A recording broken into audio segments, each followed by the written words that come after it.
Lewis from Squeaky Clean Commercial Cleaning Company. I wanted to drop a video to kind of explain a situation that happened to me, and hopefully it can help you in leveling up and growing your business and making sure that your systems are in order and that your business can go a little bit smoother.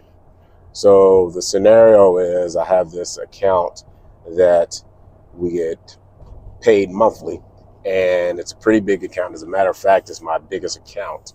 I've had them for 3 years now, and I initially send the invoice out probably about a week or two, and I usually send the invoice out probably a week prior because they pay at the beginning of the month.